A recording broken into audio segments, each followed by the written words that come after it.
आज पूरा विश्व विश्व युवा कौशल दिवस मना रहा है। भारत भी उस अवसर पर एक महत्वपूर्ण कदम उठा रहा है। कुछ दिन पूर्व पूरे विश्व ने अंतर्राष्ट्रीय योगा दिवस मनाया और हमारे देश के लोगों को ताज्जुब हुआ कि दुनिया हमारी तरफ इस तरह देख रही है क्या। हमें कभी विश्वास ही नहीं था कि विश्व कभी हमारी तरफ भी गर्व के साथ देखता है। विश्व योगा दिवस पर हमने अनुभव किया कि आज पूरा विश्व भारत के प्रति एक बड़े आदर और गौरव के साथ देखता है। हमारे यहाँ शिक्षा के संबंध में बहुत सारी चर्चाएं होती रहती हैं कि जितने बच्चे स्कूल जाते हैं सेकेंडरी में उससे कम हो जाते हैं, हायर सेकेंडरी में उससे कम हो जाते हैं, कॉलेजेस में वो संख्या और गिर जाती है और टॉप पर तो बहुत कम लोग पहुंचते हैं। तो ये सब जाते कहाँ हैं और जो जाते हैं उनका क्या होता है। जो ऊपर जाएं उनकी तो सब प्रकार की चिंता होती है, लेकिन जो रह जाए उसकी भी तो होनी चाहिए कि नहीं होनी चाहिए। ये हमारा मिशन उन लोगों के लिए है जो रह जाते हैं। और रह कौन जाते हैं? अमीर परिवार का बच्चा नहीं रह जाता है, उसको तो कुछ न कुछ मिल जाता है पैतृक परंपरा से। जो रह जाता है वो गरीब का बच्चा होता है। और एक प्रकार से हमने बहुत योजनापूर्वक गरीबी के खिलाफ एक जंग छेड़ा है और ये जंग जीतना है। और ये गरीबी खिलाफ का जंग जीतने के लिए गरीब की ही मुझे फौज बनानी है। हर गरीब मेरा फौजी है, हर गरीब नौजवान मेरा फौजी है। उन्हीं की ताकत से, उन्हीं के बलबूते पर ये गरीबी के खिलाफ जंग जीत रहा है। इस देश का कोई नौजवान हाथ फैला करके कुछ मांगने के लिए तैयार नहीं है। वो दयनीय जिंदगी जीना नहीं चाहता है, वो आत्मसम्मान से जीना चाहता है, वो गर्व से जीना चाहता है। स्किल, कौशल्य, सामर्थ्य ये सिर्फ जेब में रुपये लाता ऐसा नहीं है, वो जीवन में आत्मविश्वास भर देता है, जीवन में एक नई ताकत भर देता है। उसे भरोसा होता है कि दुनिया में कहीं पर भी जाऊंगा मेरे पास ये ताकत है, मैं अपना पेट भर लूंगा, मैं कभी भीख नहीं मांगूंगा। ये सामर्थ्य उसके भीतर आता है। और इसलिए ये स्किल डेवलपमेंट ये सिर्फ पेट भरने के लिए, जेब भरने का कार्यक्रम नहीं है। ये हमारे गरीब परिवारों में एक नया आत्मविश्वास भरना और देश में एक नई ऊर्जा लाने का प्रयास है। हमारे यहाँ सालों से, हमने सदियों से सुना है, अमीर परिवारों में क्या बात होती है वो तो हमें मालूम नहीं है, लेकिन हम जिस समाज जीवन से आते हैं हम अक्सर सुना करते थे, हमारे परिवार में अगल बगल में सब कुछ है, हमारे पिताजी और हमारे नौजवान साथियों के पिताजी यही कहते थे, अरे भाई कुछ काम सीखो, अपने पैरों पर खड़े हो जाना। हमारे देश में मध्यम वर्ग, निम्न मध्यम वर्ग, गरीब परिवारों में ये सहज बोला जाता है। 12-15 साल का बच्चा हुआ तो माँ बाप यही कहते हैं, अरे भाई कुछ काम सीखो, अपने पैरों पर खड़े हो जाओ। अगर जो बात हमारे घर घर में गूंजती है वो सरकार के कानों तक क्यों नहीं पहुंचती है। और हमने उस आवाज को सुना है, उस दर्द को सुना है जो हर माँ बाप के मन में रहता है कि बेटा या बेटी कुछ काम सीखे, अपने पैरों पर खड़े हो जाए। एक बार अपने संतान पैरों पर खड़े हो जाएं तो गरीब परिवार के माँ बाप को लगता है चलिए जिंदगी धन्य हो गई। ये उसके मकसद रहता है। उसकी कोई मकसद कोई बहुत बड़ी बंगला बना करके बहुत बड़ी गाड़ियां खड़ी कर दे, वो नहीं रहता है। ये स्किल मिशन के द्वारा हमारी कोशिश है उन सपनों को पूरा करना। और इसलिए एक स्ट्रक्चर वे में, एक ऑर्गेनाइज वे में राज्यों को साथ लेकर के एक नए सिरे से इस काम को हम आगे बढ़ाना चाहते हैं। पिछली शताब्दी में दुनिया के अंदर हमने आईआईटी के माध्यम से विश्व में अपना नाम बनाया। दुनिया ने हमारे आईआईटी को एक अच्छी इंस्टीट्यूशंस के रूप में स्वीकार किया। हमें गर्व है इस बात का।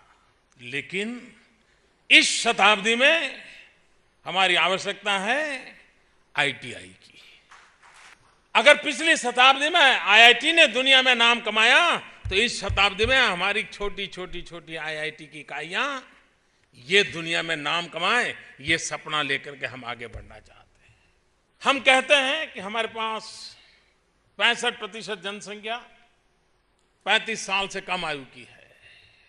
अगर उसके पास कौशल्य नहीं होगा, उसके पास अगर अवसर नहीं होंगे, तो चुनौतियों को कैसे पार कर पाएगा? अगर वो चुनौतियों को पार नहीं कर पाएगा, तो हमारे लिए वो खुद एक चुनौती बन जाएगा। और इसलिए भारत के लिए सबसे पहली अगर कोई प्राथमिकता है, तो देश के नौजवानों के लिए रोजगार उपलब्ध कराना, रोजगार के योग्य नौजवानों को तैयार करना, रोजगार के योग्य नौजवान को तैयार करने के लिए पूरा एक मैकेनिज्म, एक व्यवस्था, एक स्ट्रक्चर तैयार करना। इस मिशन के द्वारा उन सभी आवश्यकताओं को पूर्ति करने का प्रयास हो रहा है। हम विश्व के युवा देश हैं। दुनिया के बहुत देश हैं जहां समृद्धि बहुत है, लेकिन लोग नहीं है। घर में 4 गाड़ी होगी, लेकिन चलाएं कौन, ये चिंता का विषय है। हमारे पास दुनिया को जो वर्कफोर्स की जरूरत पड़ने वाली है, हम लिख करके रखे, आने वाले दशकों में विश्व को सबसे ज्यादा वर्कफोर्स अगर कहीं से मिलेगा, तो हिंदुस्तान से मिलेगा। दुनिया की मांग हमारे सामने स्पष्ट है कि दुनिया को जरूरत पड़ने वाली है, लेकिन क्या हम उसके लिए सज्ज हैं? क्या हमने तैयारी की है? क्या ज्यादा से ज्यादा अभी हमारा ध्यान नर्सिंग स्टाफ की तरफ रहता है। आप देखिए तो नर्सिंग स्टाफ के लोग जाते हैं, या हमारे जो मैसन्स का काम करने वाले लोग हैं जो गल्फ कंट्रीज में गए, उसी के इर्द गिर्द हमारा चला है। हमें न सिर्फ भारत को, लेकिन पूरे विश्व की ह्यूमन रिसोर्स की रिक्वायरमेंट का मैपिंग करके भारत में अभी से सज्ज करना चाहिए कि चलिए आपको नर्सिस नहीं, पैरामेडिकल के लिए लोग चाहिए। ये हमारी 25 इंस्टीट्यूशन है, सर्टिफाइड इंस्टीट्यूशन है, यहां से नौजवानों को ले जाइए, आपका काम चला लेंगे। हमें ये विश्व की जो आवश्यकताएं हैं, एक बहुत बड़ा जॉब मार्केट है, उस जॉब मार्केट को वैज्ञानिक तरीके से अध्ययन करके हमने अपने लोगों को तैयार करना होगा। आज हमारे यहाँ क्या हालत है? हम में से बहुत लोग होंगे जिनको एक बात का अनुभव आया होगा, यहाँ बैठे हुए को कभी न कभी अपने दोस्तों को कहा होगा कि यार देखो ना यार, कोई अच्छा ड्राइवर मिले तो। मेरे पास ड्राइवर नहीं है। अब ये सवाल का जवाब हमें ढूंढना है कि देश में नौजवान हैं, बेरोजगार हैं, और वो ड्राइवर के बिना परेशान है। क्या हम रास्ता नहीं खोज सकते क्या? और आज फिर क्या होता है कि वो परंपरा से कहीं पर गाड़ी साफ करते करते करते गियर बदलना सीख जाता है, और स्टीयरिंग पकड़ के तो हम कभी कभी रिस्क लेकर के उसको रख लेते हैं। अब वो हमारी गाड़ी का कोई वो ट्रेनिंग इंस्टीट्यूट बना करके वो सीखता है, और कभी कभार हमारा रिस्क भी रहता है। क्या हम इन लोगों को सर्टिफाई करने की व्यवस्था कर सकते हैं, जो अपने तरीके से परंपरागत से सीखे, किसी इंस्टीट्यूशन में नहीं गए हैं, लेकिन कम से कम जो उसको रखता है उसको पता चलेगा हाँ भाई ये इसके पास ये सर्टिफिकेट है, मतलब कहीं न कहीं उसका एग्जाम हो चुकी है। भले अपने आप सीखा हो, आज उम्र चले 35-40 पार कर गया हो, लेकिन उसको लगता है कि भाई मेरे पास कोई अथॉरिटी नहीं है, कोई आइडेंटिटी नहीं है। तो ये सरकार ये व्यवस्था करने जा रही है कि भले आप परंपरा से सीखे हो, लेकिन अगर आप बेसिक नॉर्म्स को पार करते हो, तो हम आपको सर्टिफिकेट देंगे, जो सर्टिफिकेट किसी इंजीनियर से कम नहीं होगा। मैं विश्वास से कहता हूं आपको। अब ये बड़ी कठिनाई है, जब सबरवाल बता रहे थे कि हर कोई कहता है भाई अनुभव क्या है। वो कहता है पहले काम तो दो, फिर मैं अनुभव का बताऊं। पहले मरघा की पहले अंडा, इसी का बहस चल रहा है। वो नौकरी नहीं, अनुभव नहीं, अनुभव नहीं इसलिए नौकरी नहीं, यही चलता रहता है।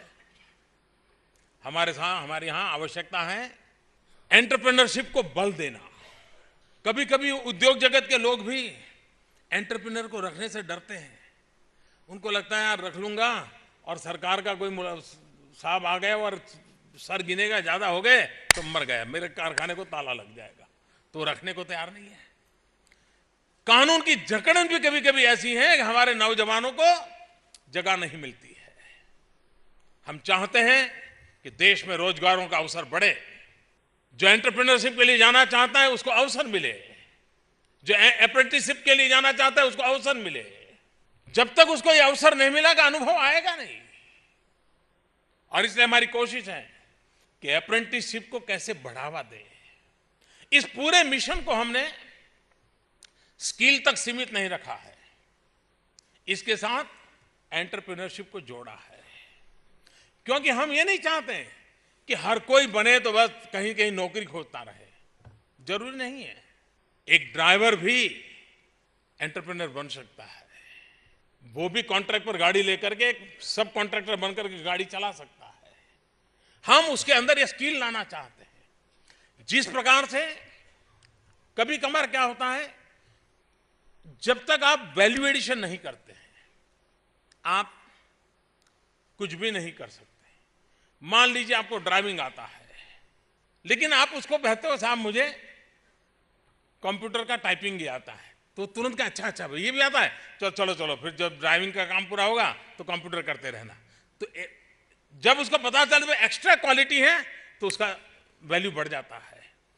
हम चाहते हैं कि स्किल में मल्टीपल एक्टिविटी की ताकत उसकी हो। मैं देखा, मुझे कोई बता रहा था, बहुत समय हुआ, कोई एक नौजवान था, प्लम्बर था। प्लम्बर के नाते जो काम मिलता था वो करता रहता था, लेकिन उसने धीरे धीरे अपने आप को योगा ट्रेनर के लिए तैयार किया। और मजा ये है कि सुबह 1-2 घंटे वो योगा ट्रेनर के लिए जाकर के ज्यादा कमाता था, जबकि प्लम्बर से बाद में कम। फिर क्या हुआ, वो योगा ट्रेनिंग के साथ साथ प्लम्बर भी जुड़ गया, तो जहां योगा ट्रेनिंग करता है वही लोग को कहे यार देखो उधर प्लम्बर की जरूरत है, तुम चले जाओ। उसने एक नई चीज सीख ली। दोनों चीजें ऐसी हैं जिसमें उसको कोई कॉलेज की डिग्री की जरूरत नहीं थी, वो कमाना शुरू कर दी है। हम चाहते हैं कि देश के अंदर इन बातों को कैसे भरोसा दें। आने वाले दिनों में पूरे विश्व में करोड़ों की तादाद में वर्कफोर्स की रिक्वायरमेंट होगी, और अगले दशक में हमारे पास 4-4.5 करोड़ के करीब लोग सरप्लस होंगे वर्कफोर्स हमारे पास। अगर हम ये मिसमैच को दूर करते हैं, हम आवश्यकता के अनुसार उसको तैयार करते हैं, तो हमारे नौजवानों को रोजगार के लिए अवसर मिलेगा। कभी कभार क्या होता है कि एक एरिया है जहां केमिकल की इंडस्ट्रियां हैं, लेकिन वहां पर क्या पढ़ाया जाता है, तो ऑटोमोबाइल पढ़ाया जाता है। अब उसको वहां जॉब मिलती नहीं है। हमें मैपिंग करना होगा कि काम किया है, बहुत बड़ी मात्रा में काम हुआ है कि किस इलाके में हमारा क्या पोटेंशियल है, क्या क्या एस्टैब्लिशमेंट है, वहां पर किस प्रकार की रिक्वायरमेंट है। हम उस प्रकार का ह्यूमन रिसोर्स ट्रेनिंग करेंगे ताकि उसको वॉक टू वर्क के लिए वो तैयार हो जाए, उसको अपने घर के पास ही कामकाज मिल जाए, तो उसको आर्थिक रूप से ज्यादा बोझ नहीं बनता है। नहीं तो होता क्या है कि जो चीज को सीखता है उसके 100 किलोमीटर की रेंज में वो काम ही नहीं होता है। मुझे याद है जब मैं गुजरात में काम करता था, शुरू में मैंने देखा ऑटोमोबाइल में वो चीजें पढ़ाई जाती थी जो गाड़ियां बाजार में थी ही नहीं, वो पुरानी टेक्नोलॉजी थी। खैर बाद में तो कोर्स बदल दिए, सब जो ट्रेनर्स थे उनकी भी ट्रेनिंग की, काफी कुछ बदलाव लाना पड़ा, लेकिन आज भी शायद कहीं जगह पर, बहुत जगह पर ऐसा होगा। और इसलिए आवश्यक है कि हमारी सारी ट्रेनिंग इंस्टीट्यूशंस को डायनेमिक बनाना। टेक्नोलॉजी इतनी तेजी से बदल रही है, अगर हमारी ट्रेनिंग डायनेमिक नहीं होगी तो हमारा वो व्यक्ति रिलेवेंट नहीं रहेगा। पुराने जमाने के कुक को आज ओवन चलाना नहीं आता है तो घर में वो कुक काम नहीं करेगा। उसको आना चाहिए ओवन का कैसे उपयोग सीखना पड़ता है। हर चीज को एडिशनल ट्रेनिंग आवश्यक होती है और इसलिए डायनेमिक्स बहुत आवश्यक है उसके। हम जिस ट्रेनिंग की ओर बल दे रहे हैं उसके दिशा में हमारा प्रयास है। कौशल्य के संबंध में भारत की पहचान सदियों से रही है। हमने अपनी इस विधा को भुला दिया है। सदियों पहले हमारे यहां हमारी विशेषताओं को कितना माना जाता था, हमारे कौशल्य की ताकत को माना जाता था। हमने फिर से एक बार उसको रीगेन करना है। अगर आज दुनिया में चीन ने अपनी ये पहचान बनाई है कि चीन की एक पहचान बन गई है कि जैसे वो दुनिया की मैन्युफैक्चरिंग फैक्ट्री बन गया है। अगर चीन की पहचान दुनिया की मैन्युफैक्चरिंग फैक्ट्री की है तो हिंदुस्तान की पहचान दुनिया की रिक्वायर्ड ह्यूमन रिसोर्स का कैपिटल बनने की बन सकती है। हमारे पास जो ताकत है उस पर हमें बल देना है। हमें अपनी ताकत पर जितना हम जोर लगाएंगे हम चीजों को उतना प्राप्त कर पाएंगे। और इसलिए हमारी कोशिश ये है कि हम मैपिंग करके ह्यूमन रिसोर्स की रिक्वायरमेंट के अनुसार ट्रेनिंग करें। और हमें पता होना चाहिए, आज भी मैं बताता हूं, आज देश में लाखों की तादाद में ट्रेन ड्राइवर्स नहीं है। देश को जितने ट्रेन ड्राइवर्स चाहिए उसकी परफेक्ट ट्रेनिंग के लिए जिस प्रकार की आधुनिक व्यवस्था चाहिए वो व्यवस्था भी उपलब्ध नहीं है। फिर तो वो चलते चलते सीखता रहता है। कहने का तात्पर्य यह है कि बेरोजगारी का कोई कारण नहीं है अगर हम रोजगार को ध्यान में रखते हुए, विकास के मॉडल को ध्यान में रखते हुए ह्यूमन रिसोर्स डेवलपमेंट की डिजाइन तैयार करें। अगर इन तीनों को जोड़ करके प्रयास करें। कभी कभार क्या होता है कि जो इस प्रकार की ट्रेनिंग इंस्टीट्यूशंस हैं उनको ये पता नहीं होता कि दुनिया कैसे बदल रही है। वो अपना पुराने ढर्रे से चलते हैं। आवश्यकता है जैसे आज यहां है, यहां पर रोजगार देने वाले लोग भी बैठे हैं, रोजगार लेने वाले भी मौजूद हैं और रोजगारी के योग्य नौजवानों को तैयार करने वाले लोग भी मौजूद हैं और इन सारी चीजों के लिए नीति निर्धारण करने वाले लोग भी मौजूद हैं। इस सभागृह में सब प्रकार के लोग हैं। क्यों? ये हमने आदत बनानी होगी। हमारे उद्योग जगत के लोगों के साथ, हमारे टेक्निकल वर्ल्ड के साथ लगातार हमें बैठना पड़ेगा। उनसे पूछना पड़ेगा क्या लगता है नेक्स्ट 10 ईयर किस प्रकार की चीजें आप देख रहे हैं। वो कहते हैं नेक्स्ट 10 ईयर ऐसा ऐसा आने वाला है, ऐसी ऐसी संभावना है। तो फिर हमने हमारा सिलेबस उस प्रकार से अभी से बनाना चाहिए। हमारी ट्रेनिंग इंस्टीट्यूशन को ऊपर से तैयार करनी चाहिए। तो यहां हमारा ट्रेनिंग के इंस्टीट्यूशन से लोग बाहर निकले और वहां पर जाते ही उनको नई टेक्नोलॉजी आ गई है तो प्लेसमेंट मिल जाएगा। तो हमने फ्यूचरिस्टिक विजन के साथ हमने ये सोचना होगा कि नेक्स्ट 10 ईयर के डेवलपमेंट की डिजाइन क्या है, कौन सी टेक्नोलॉजी काम करने वाली है, किस प्रकार से व्यवस्था बनने वाली है। हमारा human resource development according to that होना चाहिए। अगर हमारा human resource development according to that होता है तो मैं नहीं मानता हूं कि बेरोजगारी का कोई कारण बनता है। उसको रोजगारी मिलती है। कैसी ट्रेनिंग से कितना फर्क होता है, मैं अपने कुछ अनुभव शेयर करना चाहता हूं। गुजरात के लोग, मैं गुजरात में था इसलिए वहां का उदाहरण दे रहा हूं, सेना में बहुत कम जाते हैं। अब वो उनका डेवलपमेंट ही अलग है। तो लेकिन हमने सोचा भाई क्यों हमारे लोग क्यों सेना में न जाए। तो मैंने जरा पूछताछ की, मैंने क्या प्रॉब्लम है भाई। नहीं, बोले जब फिजिकल एक्सरसाइज और एग्जाम होती है उसी में फेल हो जाते हैं। तो उनको बोले वो आते हैं तो उसी में, और हमें स्कोप है, कोटा है, लेकिन हमें मौका नहीं मिलता है। तो मैंने क्या किया, आर्मी के कुछ रिटायर्ड अफसरों को बुलाया।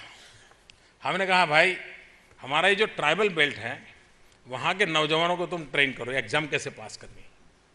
साहब हमारा मेल बैठ गया।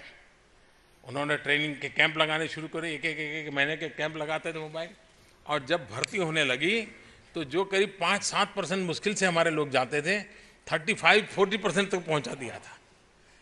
ट्रेनिंग मात्र से उनको समझा है कि भाई ऐसे दौड़ते हैं, सीना ऐसे करते हैं, जरा ये 2 चीजें तुम्हें करना आ जाएगी तो तुम्हारी एंट्री हो जाएगी।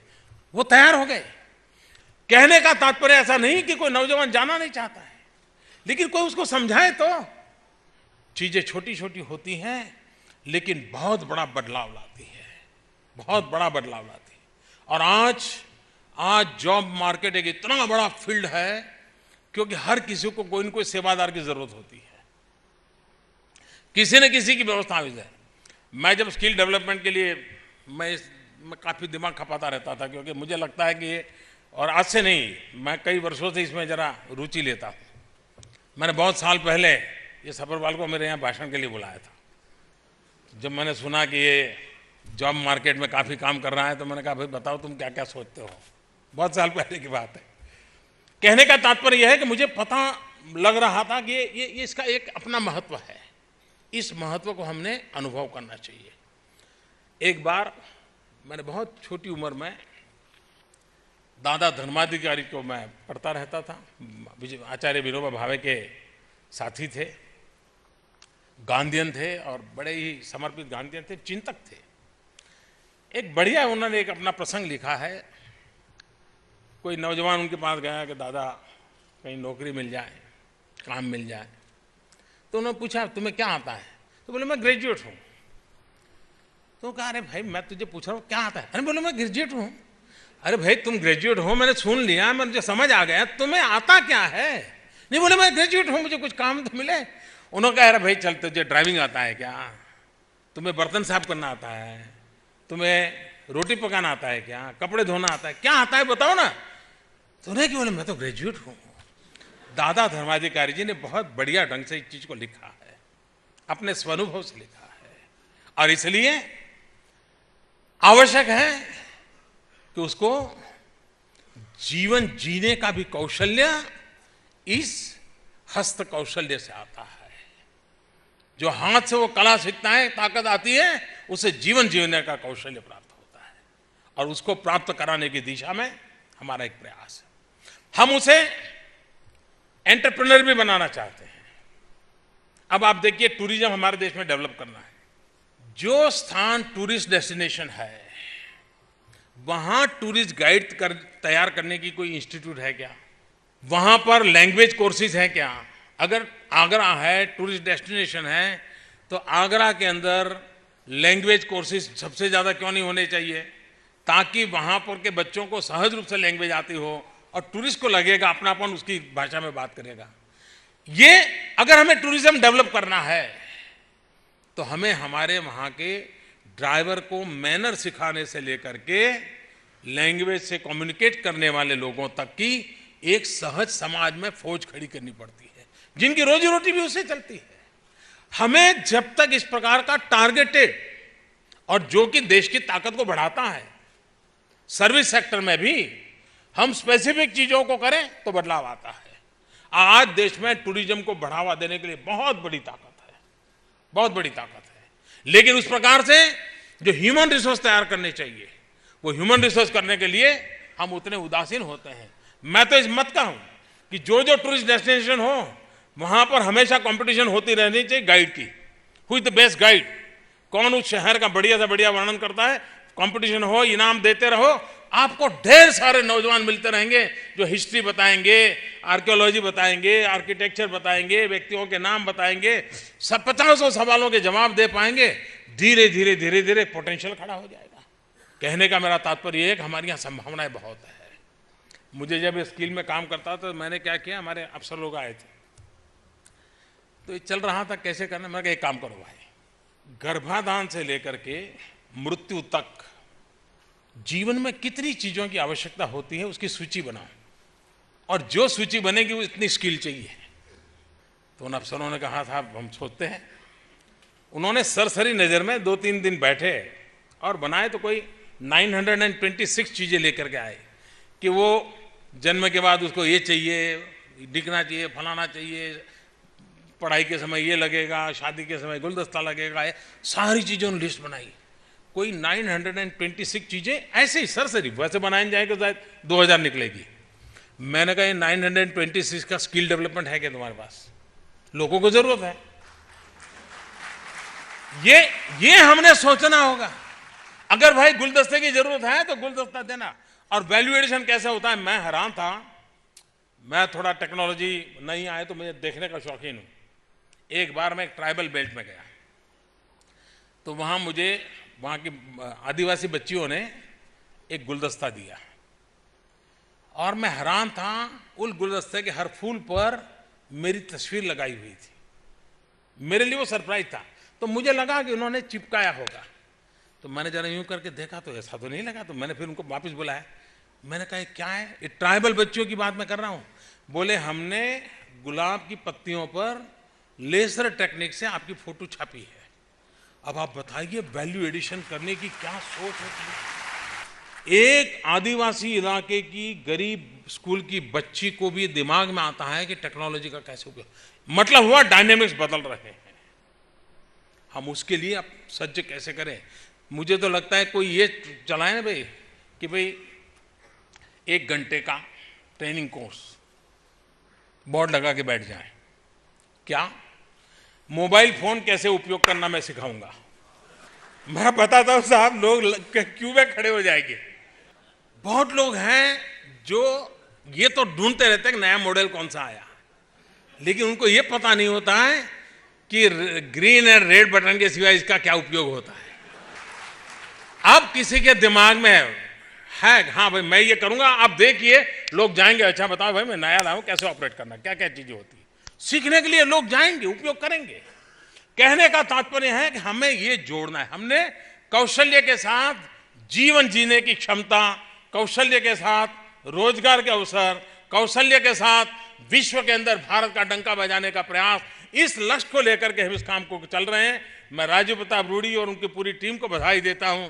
जिस प्रकार से इस कार्यक्रम की रचना की है, जिस प्रकार से इस कार्यक्रम को आगे बढ़ाया है, और उसमें देखिए इनोवेशन कैसे होता है। मुझे बाहर आपको भी मौका मिले तो देखिए, एक बच्ची ने ये जो शिप के अंदर कंटेनर होते हैं, वो जो रिजेक्टेड माल जो होता है कंटेनर, उसको लगाया है और उसने कंटेनर को ही अंदर स्कूल में कन्वर्ट कर दिया है। जो कि डिस्कार्ड होने वाला था वो टूटने के लिए जाने वाला था। देखिए कैसे लोग अपने कौशल्य का उपयोग करते हैं, किस प्रकार से चीजों में प्रोफेशनलिज्म आ रहा है। हमें इन चीजों को लाना है और मैं मानता हूं कि भारत के नौजवान के पास भरपूर क्षमता है, उसको अवसर मिलना चाहिए। वो किसी भी चुनौतियों को चुनौती देने के लिए सामर्थ्यवान होता है। और भारत जो कि डेमोग्राफिक डिविडेंड के लिए गर्व करता है, उस डेमोग्राफिक डिविडेंड की गारंटी स्किल में है, ट्रेन मैन पावर में है। और उस ट्रेन मैन पावर स्कूल पर हम बल देकर के आगे बढ़े, यही मेरी शुभकामनाएं हैं। बहुत बहुत धन्यवाद। और इन नौजवान बच्चों को जिन्होंने दुनिया में हमारा नाम रोशन किया है, वे अब जा रहे हैं वर्ल्ड कंपटीशन में, हम उनको बहुत बहुत शुभकामनाएं दें।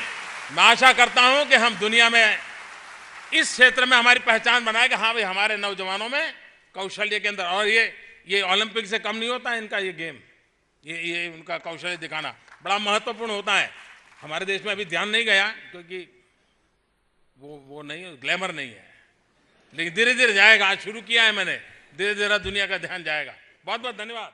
आइंस्टाइन ने कहा था कि सदियों के बाद जो पीढ़ियां आएगी, उनके सामने जब गांधी का चित्र होगा, गांधी की बातें होगी, गांधी के जीवन की बातें होगी, तो वो विश्वास ही नहीं करेंगे कि सच्चे अर्थ में ऐसा भी कोई इंसान पैदा हुआ होगा क्या।